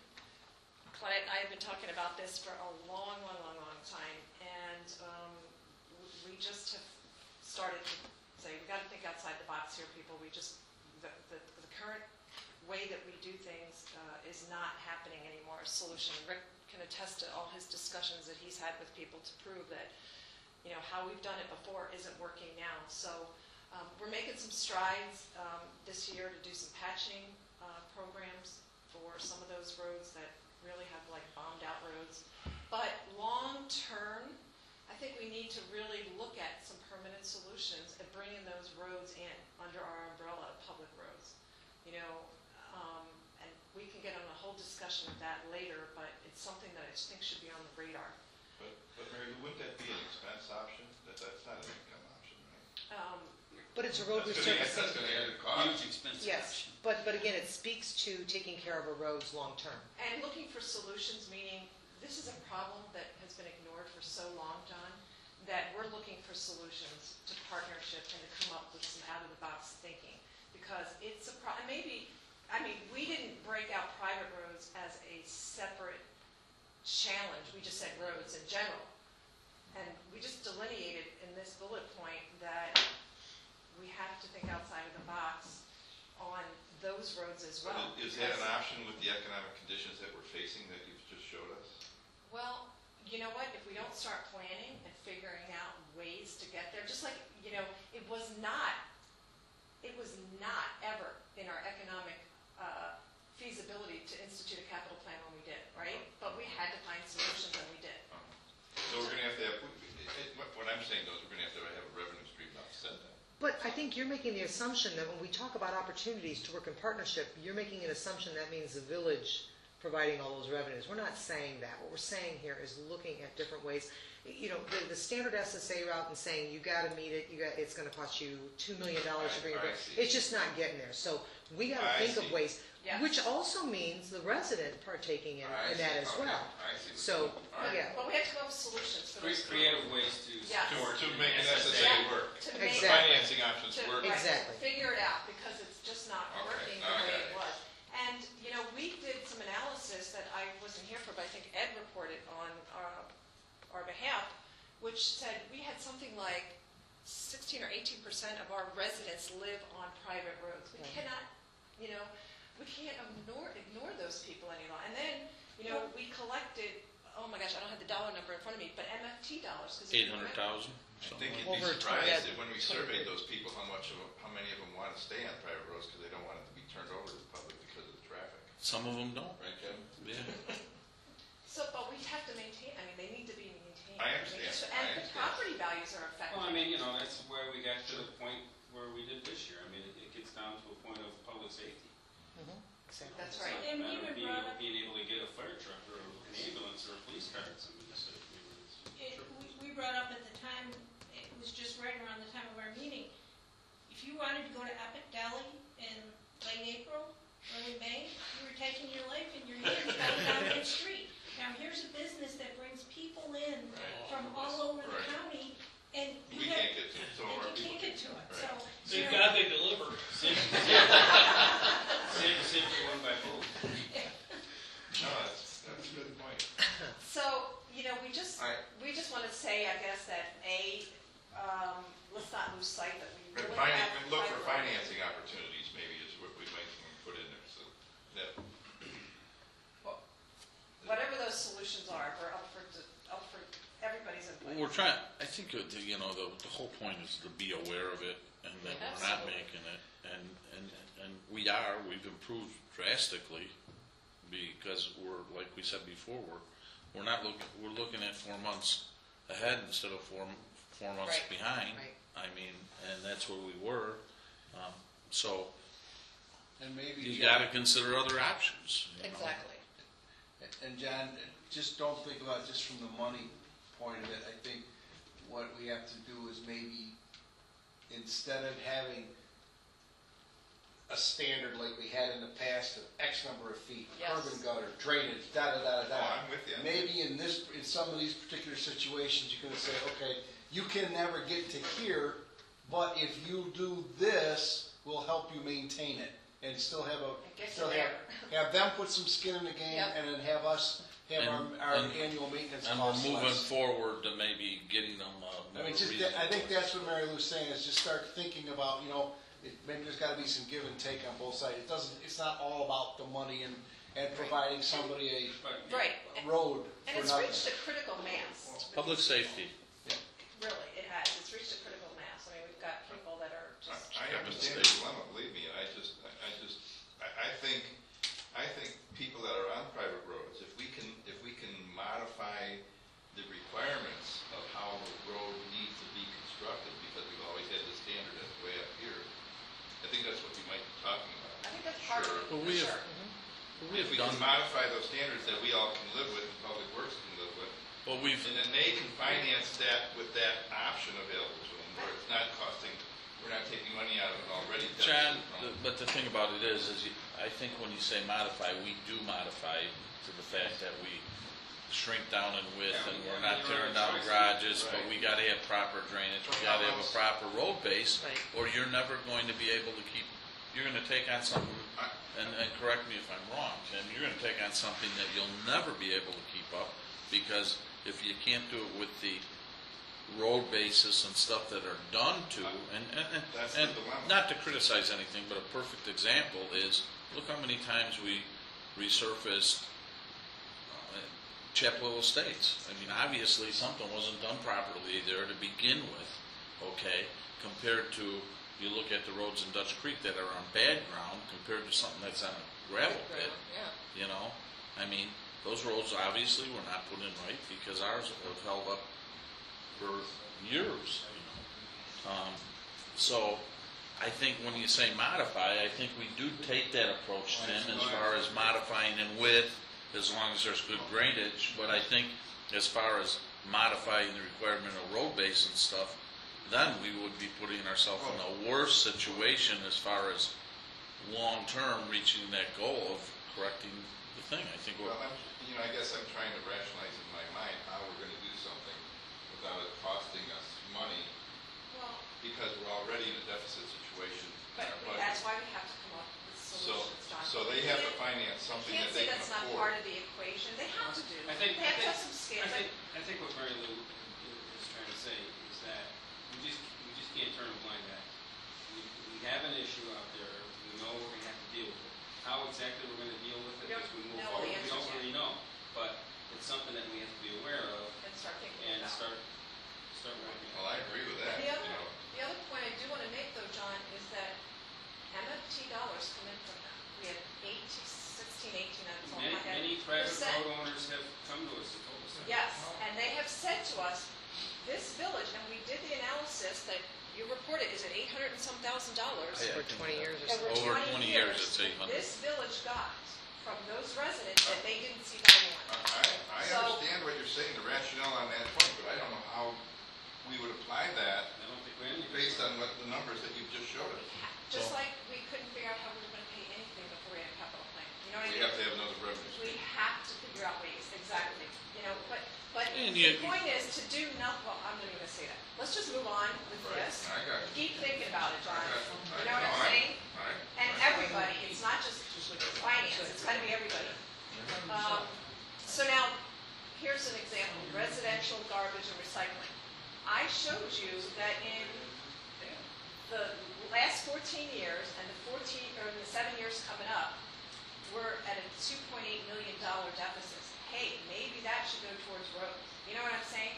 How are we spending our money and how are we Right. allocating our resources? Right. And is it in the best interest of everybody? Right. I don't know that garbage is, and I would kind of argue that's not, because we are so low already in Right. terms of our garbage cost and our living here.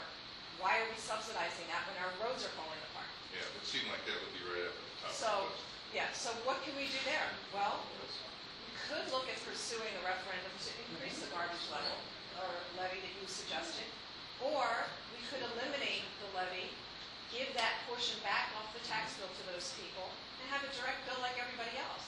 And Jen's brought up the point, which she, remembers, that when we passed that contract, we had that clause in there with Waste Management, that if we decide to go to direct billing, we could, and we knew what that was going to cost, and it was, maybe we let the residents decide in either or. and that's coming up too. I know it is.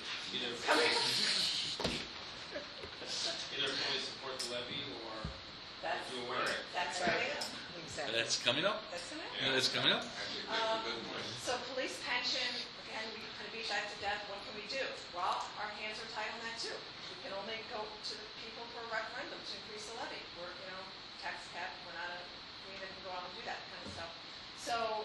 The police pension, if I'm not wrong, Mary Lou, we have to fund it because otherwise they can make us fund it out of the Yes. general Yep. fund. So we don't have a 2016. choice anymore. They passed that law this year. 2016 is So takes effect. it's going to be funded one way or another. So we're not going to have a shortfall because they can just take that and say it's going That's towards the right. police pension fund. That's correct. So we might as well just figure out that, and maybe that is another thing that you let the people decide. That's right. Next slide. Water sewer, possible solutions. Obviously, is to continue to facilitate the connection with existing properties. We're doing that all the time. Tim's working on that, the sewer committee's always working on that. So that's something. Under a lot of these things, you see increased sales tax, and the reason we put it in so many places is because that one initiative would solve all those categories. That's why you're seeing it in all these places. Threats to the state, county dispersed funds, you can see what's going on. We have to continue to monitor. Oh, I'm sorry, let's skip the general fund funds. reserves. Question, Mary Lou, new growth would also help the sewer and water capital fund too. New growth would definitely help. So that. if you had new properties, obviously, That's where I live correct. in Farmington. New commercial growth. And new commercial growth too. New commercial growth. It definitely helps. I don't know if that's actually. We got to keep working on that. Yeah, The only reason I think we didn't include that, because that's not something we can initiate. I understand. We have to wait for that to come It is a out. solution. But it It's is. a You're right. And maybe we Right. should reflect that on Yeah. there. Sure. Which I know We'll you- get that. We could add that. Actually, Sure. I know John and you are working on that already. yeah. Yep. So those two things, growth and economic development, we should put on there. That's perfect. Because actually, with the economic development, we do have ability to rope them in. Yep. So that's Yep. good. It's good. That's a lot of money to And help. working with the developers too. So you're right. Okay, so we'll put both of those. I've got that. Good. Add that to the list. And the general fund, again, how could we start contributing dollars to that when we have zero right now? Well, we could get away from the garbage and we could throw that in our general fund. Remember we said we need 136,000, and we know right now at this year we're spending 169 on garbage. So if we got out of the garbage business, we could not only do our general fund reserves, we could do more. So that's an option.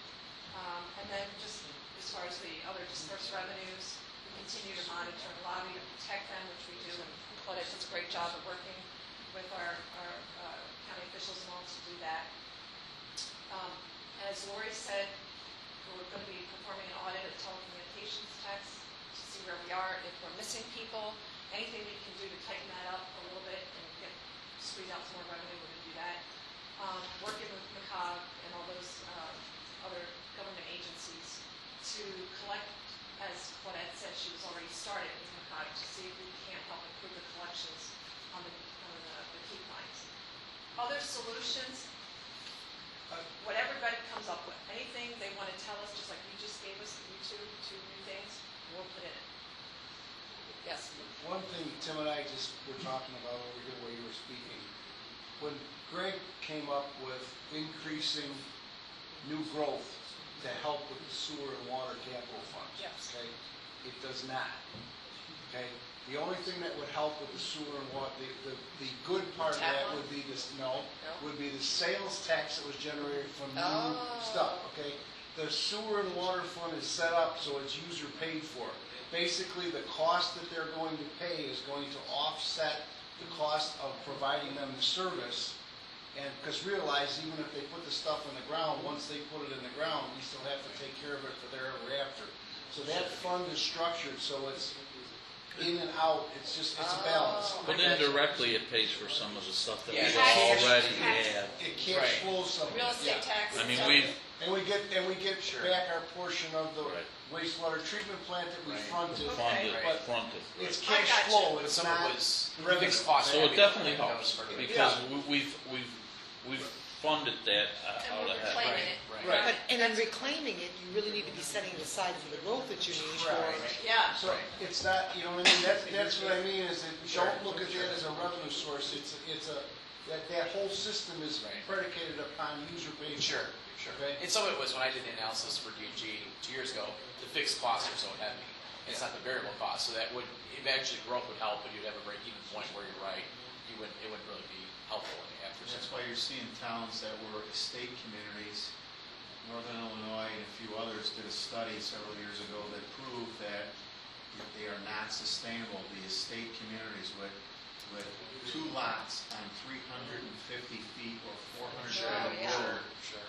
will never, ever, ever pay for itself like Spring Grove. That's why they're considering a higher density, Sure. more houses, get 4 houses on 300-foot roads, and all that other stuff. That's why we don't put sewer in the state, because you get 2 services for 400 feet. Timmy, isn't also true that they're considering SSAs for their estate Spring community? Grove actually enacted before the bottom fell out the last 2 years. Anyone who lived in those subdivisions had to pay towards an SSA for the parkway, paving, sidewalks, curb and gutter, everything on top of their taxes. I gave that to Claudette many years ago. So you get a $12,000 tax bill, and They now still you got a $4,000 SSA to fund that. Yeah, And that's what gave SSA's a bad name, by the way. I think the private development gave Yep. SSA's a Right. bad name, the Newman Homes and Right, others. right. Where the Newman Homes, SSAs where they funded their Promised sewer. promised amenities and clubhouses Yep. and all this, that wasn't coming till the end. The end came before Yep. their end, and Yeah. They ended in. The expense was incurred, but the income isn't coming to pay off the bills. Right. now the people that bought into that concept, bigger lot, smaller payment, they ended up paying a fair price for their house. The taxes went up, Yep. and then that SSA payment came in, so they were paying 2-3 times what they were ever told they would pay, and they don't have all the residents in there, so they can't, especially in Antioch, they can't afford the clubhouse, the pools, the amenities, the parks that they all bought in for, and now they're left with farm fields. Oh, So that's why SSA's have a bad name. bad name, yeah. In Wonder Lake, they can't even sell the lots in the old Newman home, because the SSA is so high, Yeah. it's, They're advertising those lots at $200, Lori, or 62.33 or something. New Haven and Antioch, with all the debt and the bankruptcy and all add, New Haven, no one will touch it. It's toxic, is the term they use. Just it was the Newman development in Wonder Lake that's toxic. That they don't care if you. We've done the analysis. We can give you the lots. You still can't afford to do anything on it Oh, my because of God. all the sewer, water, about all the other things that got the infrastructure to that subdivision. That's crazy. It's a good lesson to learn there. Terrific. Yep. That's why you saw- That's a good- Hebron's in a similar Gilbert's is in the situation. same. Gilbert's, Hebron, You see the signs, Richmond no with their SSA. That's expansion. why history is so important. And that's why we didn't ever target Dutch Creek or some of the, or estates, or any of those places. Right, or Right. Chapel Hill, because they were too big, and we knew it Right. wasn't It's possible. not feasible. The states. Either or acre. Okay, so, here we go. Doing nothing is not an option. Because our police pension obligations, they have to be satisfied. There's no choice about that. That has to happen. Our roads must be maintained to avoid even further increased long-term costs. The costs don't go away, they only go up. Sewer and water systems need to be maintained to avoid more costly repairs and replacements. We know those replacements are coming up. We know that we have, a lifespan built into those parts that have to be replaced. So Part of the capital plan. part of our capital plan, exactly. And that's why we have to fund our capital plan. When we start making cuts that we can't fund it this year, the impacts are there, they're real. Threats to state and county revenues are real.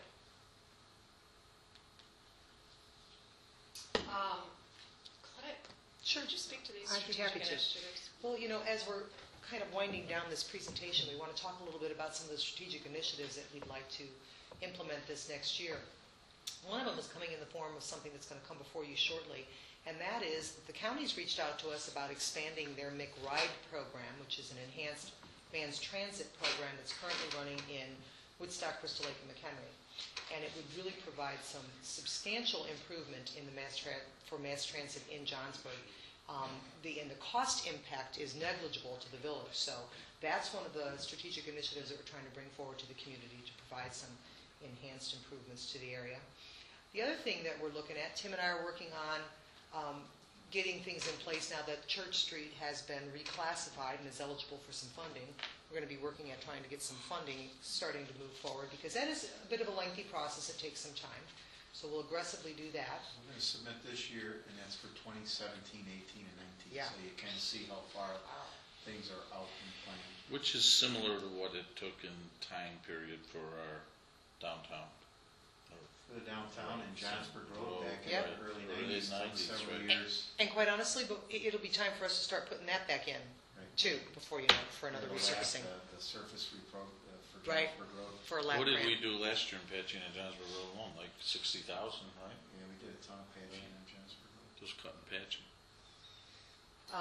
Another thing that we're taking a look at is adopting the Complete Streets program, and in doing so, it will open up the doors for us to be eligible for some additional funding for streetscape enhancements, pedestrian enhancements, and bicycle lane enhancements. So again, just another initiative that we're pursuing. We're also looking at other possible road reclassifications. Something that Tim and I have been talking about is taking a look at Riverside Drive. And we think because of Running Brook Farms Boulevard being a major more intense roadway, we might be able to meet the criteria of getting that stretch of Riverside Drive qualifying for some grant funding as well. So because we have so few roads that qualify for that type of funding, we're looking at any opportunity that we have that we might be able to expand that inventory of roads that's eligible for the funding, so that maybe we can free up some more of our MFT and other general fund monies, when available, to do more of our local It's the roads. phone man, Rick. It's the phone man. He's in the office, it's okay? Yeah, we got trouble with the phone lines. He's been He's working. tapping the lines. Yeah, NSA's, backyard, Obama sent him. you didn't like that. It's okay. And lastly, something that we want to Or maybe. continue to reinforce is the need to help build our cash reserves so that we have those funds available for the matching grants that we've all talked about and have done before, like the OSLAC grant. It's going to give us opportunities for park improvements. The ITEP grant, which is the grant that's currently being used to do the streetscape enhancements along the Johnsburg Road route.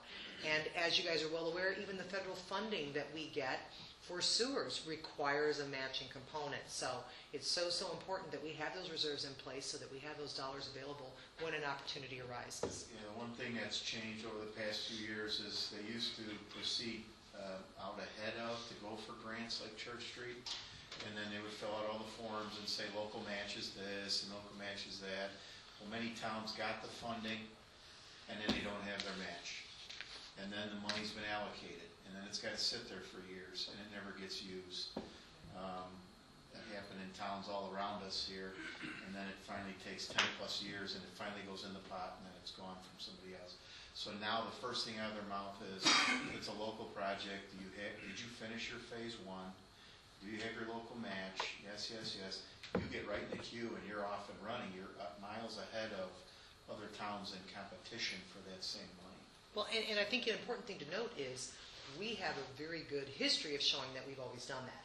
Yes. So in all the grants that we've pursued at the federal, the state, the county level, we've always been there, ready with that. We're not pursuing those grants unless we have that money, and so I think we've got a good reputation in Yes. that regard. On the sewer side, the investment that we made early to do the design, the permitting, the plant's done, we can keep adding on to the collection. When we go for grants, you'll hear Roker and Viney talk, we're asking for construction dollars. Right. And then the village's match is all the good things you've done already, and then bidding it and launching it. So that puts us ahead of others. But in Right. the roadway game, we gotta get, some funding to get numbers and costs.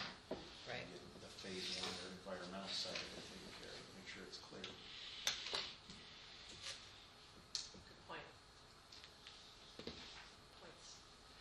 So, next steps here is, we'd like to put together a survey to get some input from our residents regarding our village services. So, is garbage that important to them, or would they rather have the roads paved? We're going to throw out some questions. Would they be interested in passing a levy for the police pension, or would they like to increase sales tax by 0.25% and be able, to solve a lot of problems other than just the police pension? So, staff's going to be working on that. Finance will be working on that with staff and come up with some questions in a survey. Then the finance committee would review, and we'll bring that survey to the board prior to initiating it. But then once we do the survey, finance will review the results and make recommendations to the board with timeline for implementation, and the village board then will determine the course of action based on the feedback of our residents and the knowledge that we have of what really needs to be done. Doing nothing is my final say, is not an option. Okay, I'd just like to make Cool. one Yep. statement, going back to my heart and soul, what is the sales tax issue. I think we need to be very, very careful in regards to thinking that sales tax is going to be the saving grace for us, even with a sales tax rate increase, because history has told us that when you rely too heavily funding your village on sales tax, and you have an economic downturn, or if you're a big box reliant community and that big box leaves you, Yep. you are in serious, serious, serious trouble. Just like Yep. building, So- just like when we rely on so- building to fund. So That a was- certain percentage of sales tax money has to be set aside no matter what, I think, in Well, and John, and I think it's important to know, what we're talking about potentially utilizing additional sales tax dollars for are things that we even see eventually not needing that support. Like, for example, you had indicated that, well, when Walmart's done paying off their incentive, we'll see an increase in that. And if that were to go away, then something else would take its place. At some point, those reserves will be funded. It's not like that's a 50 years out, we're still continuing to do that. So you're absolutely right. From an operational standpoint, Right. should never be relying on right. But a Shouldn't, lot- the general fund shouldn't be, I think John's point is the general fund shouldn't be funded by sales tax because But we're not- there's a life Operational. cycle. Maybe Operation. no more than Capital, We're talking yes. about capital needs. Yes. though. Capital Big difference. needs. Capital fund Capital needs. fund. That's Yes. right. John, you're absolutely right. It can't be operations. Right. Yep. It's not an. You hit it right on the head, Mary. Yep. Capital. Yep. May or may not be. It's about meeting our capital needs and our capital. You hit it right on the head, the administrator of capital. Because Can I have a motion to go back into regular session?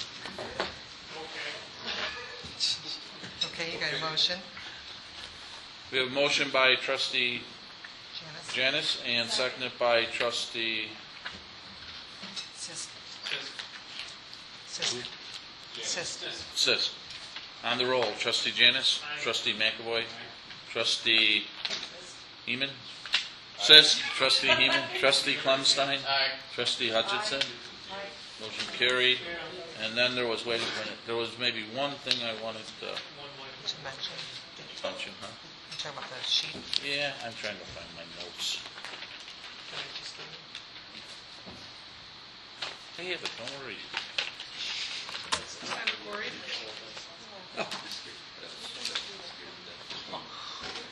At the last meeting, I brought up that I wanted to be fair to our part-time snowplow drivers that worked Christmas Eve, Christmas Day, New Year's Eve, and New Year's Day, and the impact that would have for the bonuses, and it has nothing to do with the full-time people because they get paid for the holiday, plus they get paid double time for the work. But the part-time guys that were away from their family on those days, and they're vital to our whole operation because we rely on them heavily to come in when it snows, especially when we have a year like this.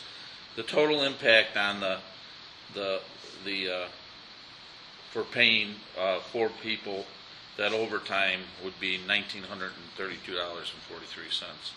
So if everybody, we have a consensus with that, that's what I'm going to do. Mike Thill would get a bonus check of $527.89. Dave Schmidt would get one of $320.51. Davey Miller would get one of $706.99, and Matt Reike would get one of $377.06. So What is this for? This is for last year?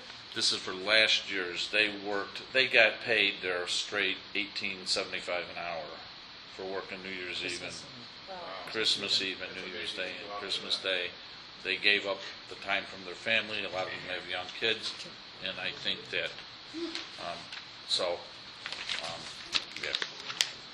So as long as there's no objection to it, I'm Well, going are to we do going that. to pass something that says that will Well, be it'll be our on the- procedure going forward, though? I mean, No. to pay part-timers if we do that on... No, I think the thing about it is right now is to just make sure that they know we appreciate their efforts coming back. and coming back, because when Dave calls them, they Need to come rely in, on and I think that by not doing it, and But why I would- don't know if I should say this. Why would we not? pay them in the future that way. Yeah. We may. Well, I think that's a discussion that we can have at a later Well, I date. think They should expect it. Do it. Yes, exactly. So, I think what we want to do is make sure that they know they were appreciated and not taken for granted, because when we call them, we needed them this year. But Right. And to Mary Lou's point is that when we ask them next year, they know they're going to get it again. And I think, Well, Still assume, they'll assume, but I think there's I think Right. this year. there's other implications of it too, like keeping them happy, and you know, we don't have to, you know, we're being more than fair. Being more than fair is good. It keeps unions and I stuff think if we maybe think out it's a of good it. idea, we should have that as a practice. That's So- what I'm saying. But we'll bring Dad, that. what did you base that on? What you're paying? Well, what the straight timers would get, what the what full timers. what the full timers would get. Okay. Holiday As far hour as the fee. time and a half onto their. an extra half. Okay. So right. No, they got paid plus they're getting the Time and a half. time and a half. Coordinate the dates, Yep. was it like flip- So they've already been paid the straight time. But I think for giving up those holidays, your other guys get paid for the holiday anyways. Plus they get paid Time and a half. the time and a half. That these guys should get the time and a half. Okay? when is Johnford Road scheduled to be shut down both ways? Middle of July. Middle of We'll July. know more in about a week or so. So Keith has had the boys in their neighborhood pretty regular. I've seen them hand out probably a half a dozen tickets, maybe a few more. I think once they shut that down completely, we should definitely keep this up. Yeah. Maybe step it up. Well, they're gonna step it up. There's no doubt about it. We've been given, we started out, Now we that started out with, it's we started out with warning tickets, and the route has been accepted, the detour route has been accepted by the other detour route that Claudette's been trying to get approved, has been approved. Yes, it has. It goes into effect, I want to say like right about the first week of July, before it takes place, the truck route. the It says truck trucks route. out. Have they stated, Claudette, how close to schedule they are? It's on their It is website, on- 28% complete, and they're right on schedule. Yeah, they're on schedule. Despite the weather. So Thank they're- God they got that drainage Down thing for down both through that roundabout before that storm came through and it wasn't half done. Yeah. Good God. But Washed everything you out. don't want to. The ditches were full. Yes, they were. You had water in your We front need yard? adjourn. I don't know. I was at a wedding. I was at this. Oh, We need an we adjourn. had a motion to adjourn, right? Didn't we? No. No. We do now. Okay, by Mary Lou, Yep. seconded by Trustee McAvoy on the roll. Trustee Janice, Aye. Trustee McAvoy, Trustee Sis,